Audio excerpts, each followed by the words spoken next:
Саламатсыздарбы, Нур СТВ каналында жаңылыктар топтому акыркы сааттардагы жаңылыктар менен таанышып алыңыздар. Бүгүнкү чыгарылыштан кыскача. Матраимовдор кланы миллиондорду сыртка алып чыгуудабы? Депутаттар Туйгуналы Абдраимовдун иштен кетишин талап кылышууда. 2 бала муздаткычка камалып каза болду. Тургундар окуя тууралуу айтып беришти. Алдыда ушул жана башка жаңылыктар туурасында кеңирээк маалымат. Биздин каналга жазылып, видеого лайк басып, жаңылыктар менен өз убагында кабардар болуп туруңуздар.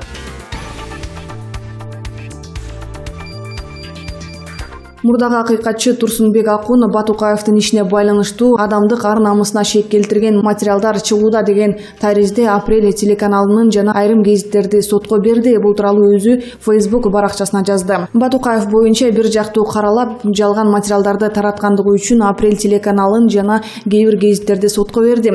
Апрель телеканалы бир топ убакыттан бери тынбай мен тууралуу текшерилбеген же далили жок маалыматтарды таратып келет. Анткени акыркы убактарда берген маектеримде Батукаевдин бошотулушу тууралуу Атамбаевдин түздөн-түз катыштыгы бар экендигине далилдеп айтып келем. Ошого териккен Атамбаевдин телеканалдары жана айрым Атамбаевка жан тарткан гезит сайттар мурда мени кандай негизсиз каралап келсе, бүгүн дагы ошол эле негизсиз каралуусун улантып келе жатышат. Эми бул мыйзамсыз иштери үчүн мыйзам алдында жооп бериши керек. Мен Батукаев маселеси боюнча 6 жыл бою кээ бир прессалардын бир жактуу каралуусуна, жалган жалаасына жооп катары аларды бир нече жолу сотко берүүгө аракеттенгем. Бирок ал доор Атамбаевдин доор болгондуктан соттор ишти карабай качырып кое берелем. Мен эркиндик үчүн күрөшкөн, кыргыз демократиясына жаштыгымды, күчүмдү арнагам. Өлкөдө туңгуч укук коргоочу адам катары массалык маалымат каражаттардын сөз эркиндигин колдойм. Бирок массалык маалымат каражаттар өздөрүнө берилген бул артыкчылыкты курал катары пайдаланбаса, журналистиканын алтын эрежесин сактаса деген эле тилектемин. Муну менен айрым журналисттердин кесепетинен бардык журналисттерге акарат айтуудан алысмын. Өз ишин мыкты билген журналист улан кыздардан учубуз кур эмес. Бирок кээ бир массалык маалымат каражатынын өкүлдөрү менин укугумду тебелеп, менин аброюма, адамдык ар-намысыма шек келтирип, бири $100,000, бири $200,000 акча алган деп каралап басынтып келет. Мен өзүмдүн актыгымды мыйзам алдында коргоо үчүн ушундай каадамга барууга аргасыз болдум. Айтылган же жазылган сөздөр далилдүү болуп, адамдын кадыр баркын тебелебегендей болуш керек. Ар бир маалымат каражаттары мыйзамды сыйлап туруусу абзел деп билдирди.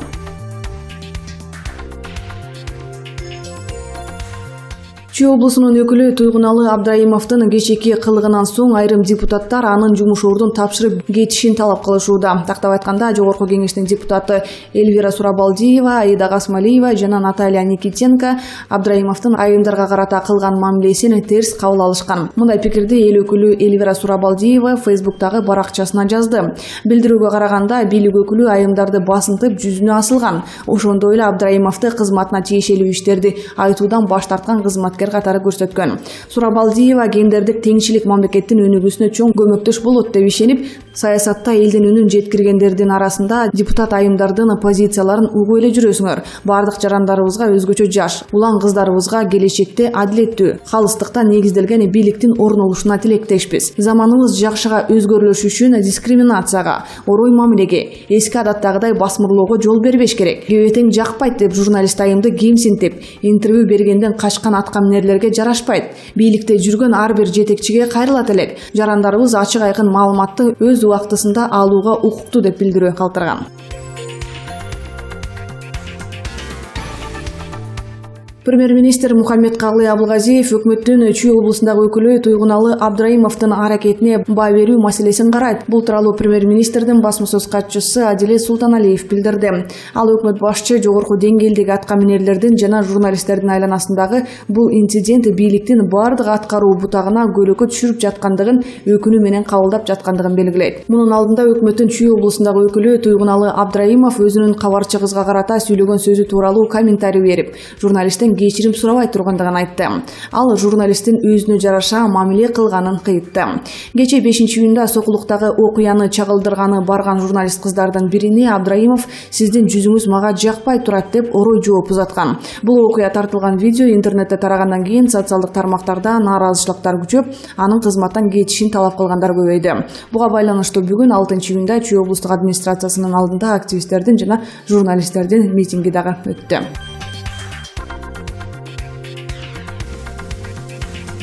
Маалыматтарда бир эле адам Кыргызстандан $5 миллион чейинки каражатты Түркияга чыгарып кетип жаткандыгы айтылууда. Facebook тармагындагы Беспредел KG баракчасына Матраимовдор кланы чет өлкөгө миллиондогон долларларды сыртка чыгарып кетип жаткандыгы боюнча маалымат тарады. Ага ылайык Манас аэропортунда акыркы жума ичинде бир эле адам Түркияга $2 миллиондон $5 миллион чейинки накталай акчаны бир рейс менен Түркияга алып кетип жатат. Ал адамдар Түркияда бир нече күн болуп, акчанын жаңы партиясы үчүн кайра келип жатышкандыгы айтылды. Таратылып жаткан маалыматта кыргызстандык жарандын бажы декларациясынын сүрөтү көрсөтүлгөн. Анда ал кишинин Түркияга $5 миллион менен баратканы маалымдалган. Мындан сырткары Хамрахан Матраимова деген аялдын жалпы жарандык паспортунун сүрөтү дагы жарыяланды. Текстин авторунун айтымында ал дагы ири суммадагы каражатты мыйзамсыз чыгарып кетүүдө. Ошондой эле публикацияда кыргызстандык Яхё Машраповдун паспортунун копиясы дагы тиркелген. 2017 жылдын 1-январында түрк ЖМКлар аны теракт уюштурууга айыптап жазган. Аталган датада Стамбулдагы түнкү клубдардын биринде болгон теракттан 39 киши каза тапса, 69 киши жаракат алган. Маалыматта УКМК бул тууралуу кабардар болсо дагы тийиштүү буйруктун негизинде бул ишке киришпей жаткандыгы айтылууда. Ал эми экономикалык кылмыштуулукка каршы күрөшүү мамлекеттик кызматынан маалымат текшерилип жаткандыгын билдиришти.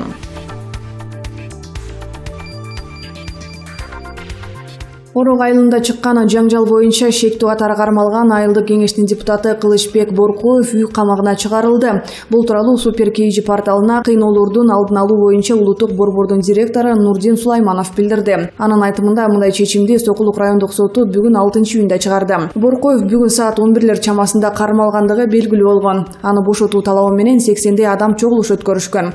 Окуянын чоо жайы жөнүндө айтып өтсөк, 5-июнь күнү болжол менен саат 8:30 чамасында Орок айылында жайгашкан мечиттен айт намазы окулуп, андан чыгып бара жаткан 3 өспүрүм бала бири-бири менен уруша кетишкен. Анда 2 өспүрүм бала бир баланы жалгыздап сабап салышып, жабыркаган бала ооруканага жеткирилген. Мындан соң урушуп кеткен балдардын туугандары эки тарап болуп нааразычылык акциясына чыгышкан. Бул учурда эки тараптан мыйзамга жат келген иш-аракеттер жасалып, 15 үйдүн терезелери талкаланып, чөп жыйылып турган бир сарай өрттөлгөн. Буга шектелип 31 киши Сокулук райондук ички иштер бөлүмүнө жеткирилген.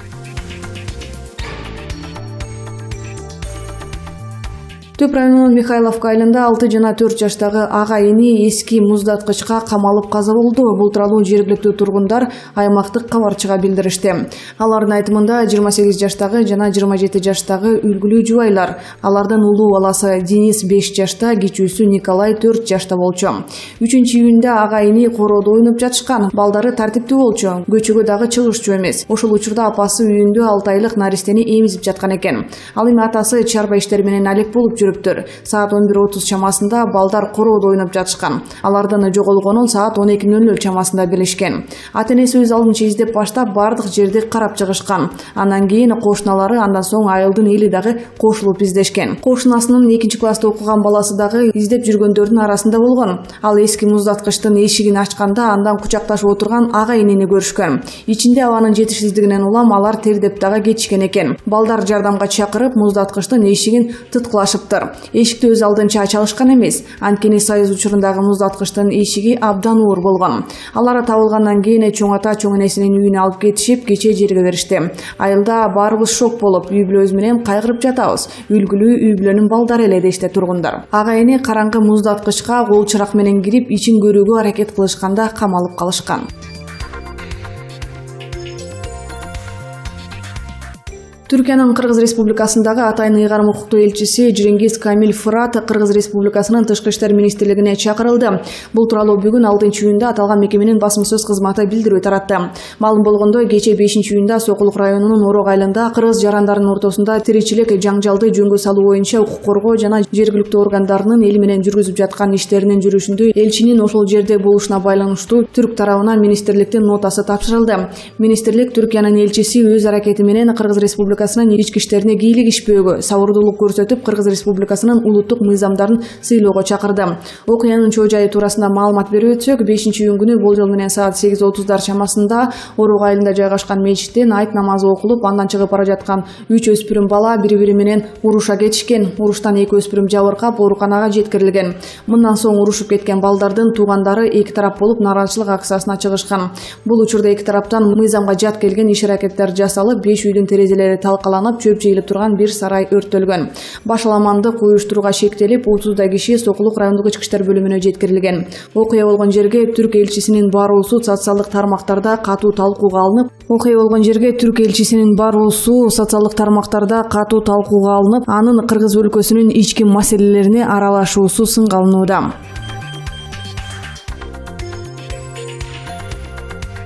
Өткөн жылы саясатчы Эдил Байсалов ачыкка чыгарган миллиондор тууралуу маалыматтарды Азаттык үн алгысы башкача өңүттөп изилдеп, аны Бажы кызматынын мурдагы орун басары Райым Матраимовго барып такады. Бул иликтөө жарыяланаар замат коомчулукта катуу талкууланып, экс-президент Алмазбек Атамбаевдин ШВАКчылары аны бийликке сокку катары колдонууга өттү. Бирок Байсаловдун 1 жыл мурда жасаган иликтөөсү соц тармактарда кайра тарагандан кийин Атамбаевдин командасынын оозу жабылды. Азаттыктын иликтөөсүн бийликке каршы курал катары колдонуу үчүн оператор-монтажер Бектур Стамкулов чоң эмгек жасаган экен. Бул бала Кундуз Жолдубаеванын жакын адамдарынын бири дешет. Буларды медиа группа План Б аттуу жеке ишканасы байланыштырып турат. Анткени аталган жеке ишкана fatcheck.kg сайтынын ээси Болот Темиров үчөөсү ээлик кылат. Буга чейин Жолдубаева менен Стамкулов далай фейк видеолорду жасап, коомчулуктун башын айланткан дешет. Эми Стамкулов Азаттык үн алгысына ишке орношо калып, өнөктөшүнүн заказдарын аткарып жатабы? Бүгүн журналисттер менен жарандык активисттер губернатор Тургуналы Абдраимовго каршы митингге чыгышып, анын кабинетине чейин барышты. Массалык маалымат каражатынын өкүлдөрү Абдраимовдон журналист кыздан кечирим суроосун талап кылып келишкендиктерин айтып, бул жоругуна түшүндүрмө берүүсүн талап кылышты. Тургуналы Абдраимов бир топ убакыт кабинетинин эшигин ачпай, журналисттерге жооп берүүдөн баш тартканы менен ал баары бир жеринен пресс-конференция өткөрүүгө аргасыз болду. Бирок ага карабай губернатор массалык маалымат каражатынын өкүлдөрүнүн берген суроолоруна так да ана жооп бербестен өзүнүн кечээки иш аракетин туура эле кылдым деп сынаарын айтты. Ал эми анын тарапташтарынын бири Тургуналы Абдраимов журналистти шылдыңдап күлгөн эмес, ал жөн гана мыйыгынан жылмайган деп актанганга да жетишти. Журналисттердин суроолоруна жооп бербей туруп, губернатор кабинетинен качып чыгып кетүүгө жетишти. Артынан чыккан журналисттер таппасаң сыйпалап кал деген макалдагыдай болуп, бири эшиктен издесе, экинчиси лифтте аңдып кала берди. Жарандык активисттердин бири Мелис Аспеков журналисттерге: "Мага бир нерсе боло турган болсо, мен Абдраимовдон көрөм. Ал мага сен жооп бересиң деп коркутту" деп губернатор тарабынан коркутуулар болгондугун билдирди. Марва телеканалынын жетекчиси Улукбек Карыбек уулу губернатордун кабинетине жалгыз барганда анын жан сакчылары муунтуп, күч колдонуп чыгарып жибергендигин айтып берди. Губернатор журналист кызды кемсинткендиги үчүн кечирим сурабастыгын айтып, аны кабарчы сары кыз башка үн менен "Сиз неге кеч келдиңиз" деген суроо бергенине ачуусу келгени менен түшүндүрдү. Эске салсак, кече 5-июнь күнү Сокулук районуна караштуу Орок айылында айт намаздан кийин болжол менен саат 8:30 өспүрүмдөр уруша кетип, 2 жаш жигит 2002 жылы туулган жаранды сабап салышкан. Сотко чейинки сурак маалында 2 өспүрүм 1996 жылы туулган жаран жана 2004 жылы туулган жаран экендиги белгилүү болгон.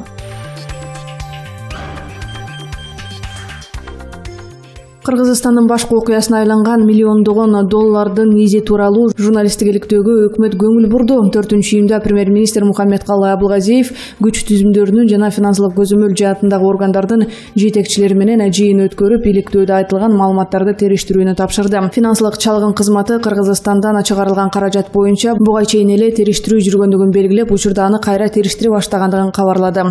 Аталган кызматтын төрагасы Гүлжамал Анарбаеванын айтымында, Азаттык радиосунун иликтөөсүндө ат аталган адамдар Европа өлкөлөрүнө дагы акча которуп жүрүшкөн.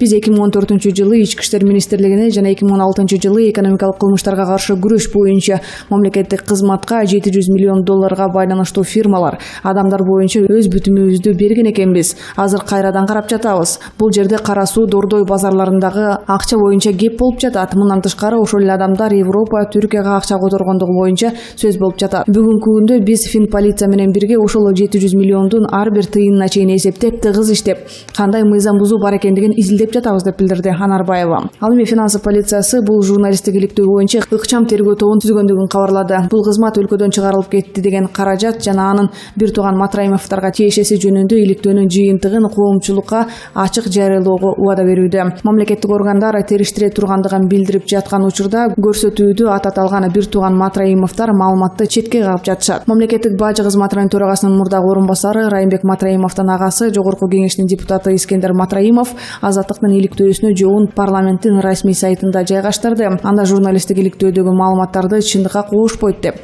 акыркы кырдаал саясий мүнөздүү экендигин белгилеген. Матраимовдун үй бүлөсүнүн айланасындагы кырдаал бүгүн жалаң саясий мүнөзгө ээ болду. Мунун баары экс-президент Алмазбек Атамбаевдин айтканынан башталды.